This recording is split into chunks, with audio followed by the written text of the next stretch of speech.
Salut, tu me Salut. ferais visiter ton appartement? Ouais, carrément. Moi, j'habite juste là. Ça te dit de venir? Allez, Allez, on y c'est va, parti. c'est parti. Tu vis là depuis combien de temps? Ça fait 2 mois. T'es de Paris? Non, je suis pas de Paris. Moi, je suis de Toulouse. Ah, très bien, il est de Toulouse. Là, on est dans ta salle de bain C'est ça. et il y a quand même un peu des traces d'humidité là. Qu'est-ce qui s'est passé? Alors, la ventilation, les ventilations même de l'appart ne marchaient pas.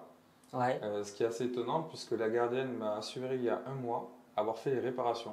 d'accord. Donc, en fait, pendant 2 mois, les ventilations ne marchaient pas. Et ça fait 2 jours que maintenant elles remarchent. Ok. Donc, c'est pour ça que tu vois qu'il ne fait pas encore très chaud dans la salle de bain. Non, c'est vrai. Pourtant, je suis bien vêtu. Après, quand tu peux voir, on m'a laissé une brosse à Ouais. toilette, D'accord. très propre. Ouais, Les toilettes, là, sont très blanches par rapport au premier jour. ouais. Parce que quand je suis arrivé, c'était très très noir. Ok. La gardienne essayait d'enlever le noir. Ah, Et j'ai une cuvette maintenant. ah bah Parce que j'avais pas super. de cuvette les premiers jours. Ça, c'est le droit à la cuvette, c'est très important. Ouais, On, voilà. on continue, on va au salon. Bon, t'as une super collection de Nike. Ouais, T'es fan? j'aime bien. Ok. Et toi? Bah moi, je suis plutôt Adidas. Stan Smith, Adidas. Mais maintenant, j'essaye de m'acheter des sneakers made in France, tu vois. Ok. Parce que bon, il faut montrer l'exemple. Donc là, on est dans ta cuisine. C'est ça. Ok. Bon, petit rangement pratique. Est-ce que tu aimes bien les meubles? Ils datent de 1993. Ce meuble-là? Tous les meubles. Mais comment tu sais? C'est la gardienne qui m'a dit. Ok. Donc il n'a pas été remeublé depuis. Non. Bon. Ça fait 3 ans que le logement est dans cet état. Au Ok. niveau des murs. Mais ce que je vois là par contre, c'est que tu as beaucoup de produits ménagers. Oui. Et c'est pourquoi tu as tous ces produits ménagers là? Pour essayer d'enlever les odeurs, Ok. les traces contre les murs. T'as saigné ou t'as... Non, il faut demander à l'ancien locataire. Ok. Voilà. Moi, Et je ça n'a pas été nettoyé avant que tu arrives? Non, ou très D'accord. mal. J'ai aussi une lampe là-bas. Ah oui, elle est particulière. C'est la lampe magique. C'est un modèle Stark. C'est ça. Je suis pas sûr qu'elle marche. Hein. Après là, on voit que tu as encore quelques... Ouais, t'as de la... Ça a été repeint, on voit que ça a été repeint, mais qu'il y a encore de l'humidité, de la moisissure. Ouais. Quand même tout en haut là.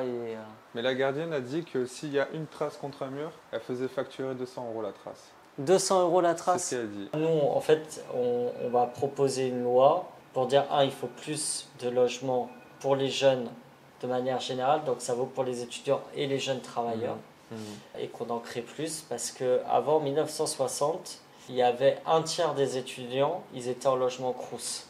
C'est-à-dire que c'était du logement public qui assurait le fait que tu aies un toit sur la tête quand tu étais étudiant. Maintenant, c'est 6%. Donc ça veut dire que petit à petit, la puissance publique, elle a dit, débrouillez-vous sur le marché privé avec toutes les difficultés que ça donne, et notamment les loyers. Parce qu'à Paris, à Toulouse, c'est déjà cher, mais à Paris, ça l'est d'autant plus. C'est pour ça que nous, on veut encadrer les loyers pour les faire baisser progressivement. Et ensuite, on a une mesure sur les APL. Parce que comme il y a eu la suppression des APL pour plein de gens, c'est de remettre 150 € pour, en temps de crise, là, pouvoir être aidé à se loger, quoi. Donc tu arrives à Paris, et là, déjà, est-ce que tu connais des gens sur Paris? Non, je connais personne sur Paris. Et le fait déjà aussi que ça soit plus cher par rapport à Toulouse, les loyers, il faut des garants plus solides. Un garant, ça ne marche pas. On peut toujours faire le garant Visal. Donc, ouais, la garantie Visal. La garantie Visal, mais quand tu es dans une agence immobilière, si tu as le choix entre un étudiant qui a 2 parents qui gagnent bien leur vie, ou un autre étudiant qui a un Visal et un autre garant, tu n'es pas sûr que ça passe, tu prends lequel? Tu prends celui, forcément, la sécurité. Qui a les 2 parents. Ouais, c'est ça. Quand tu es arrivé, toi, pour trouver un logement, tu as cherché comment? Tu as demandé à ton école? Alors en fait, moi dans mon école, on a des avantages, vu qu'on est des étudiants fonctionnaires. Dans certaines villes, comme Paris, on a accès à des logements fonctionnaires, comme en fait le logement là qu'on a dans cette résidence. Et du coup, en fait, à la fin de notre année d'études, notre dernière année d'études à l'école, on doit trouver un logement parce qu'on est affecté quelque part en France. Donc moi, j'ai été affecté à Paris. Ouais. Et il se trouve que tu as en général entre 1 semaine et 1 mois pour trouver un logement. Donc déjà, le délai, il est short quand on est étudiant. Donc c'est les demandes de logements sociaux, puisqu'il te faut un dossier social pour faire une demande de logement fonctionnaire. Okay. Voilà. Mais là, ça a été un fiasco même. Après, je reste reconnaissant, j'ai quand même un lit. Mais par exemple, on est censé être prioritaire, les étudiants de mon école, pour ce genre de logement. Et c'est marqué même noir sur blanc sur leur site. Et puis en réalité, en fait, quand tu fais ta demande, pendant 2 semaines, tu as un blanc de la personne qui est censée gérer tout ça. Puis on te rappelle en te disant, ben non, vous n'êtes pas prioritaire. Ah, donc en gros, il me reste 2 semaines pour trouver un logement, vous me dites. Et on te dit, ben ouais. Et en général, tu arrives ici, ben t'as pas de place de libre. Et est-ce que toi, tu as des APL?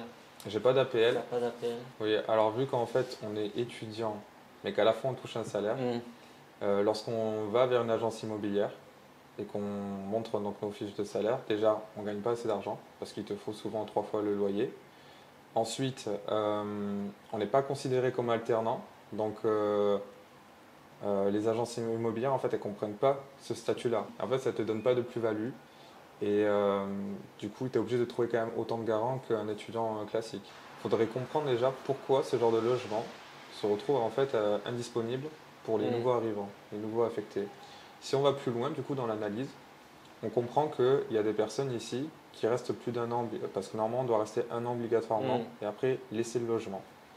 Ici, il y a des personnes qui sont restées 2, 3 ans, 7 ans même du coup pour certains, et ça c'est pas normal. Mais il ne faut pas forcément leur jeter la pierre à eux non plus. Il faut comprendre pourquoi eux n'ont pas réussi à partir d'ici. Parce que je pense pas que c'est la joie forcément pour tout le monde de rester dans ce genre de logement.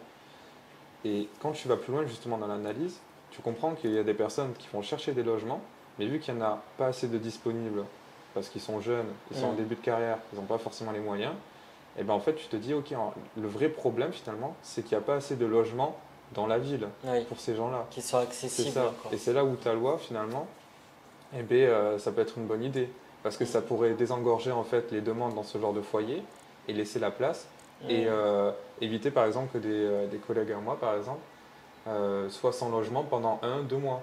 Parce qu'il y en a qui sont arrivés ici sans logement. Bien sûr, bah, tout est engorgé après. C'est ça. C'est-à-dire le système fait que bah, tu es toujours sur du moins 10 ans, donc bah, tu vas rester là parce que tu vas pas trouver un logement c'est ça. avec l'espace que tu veux, près du travail ou autre, et puis super cher, quoi. Parce qu'il n'y a pas assez de logements proposés.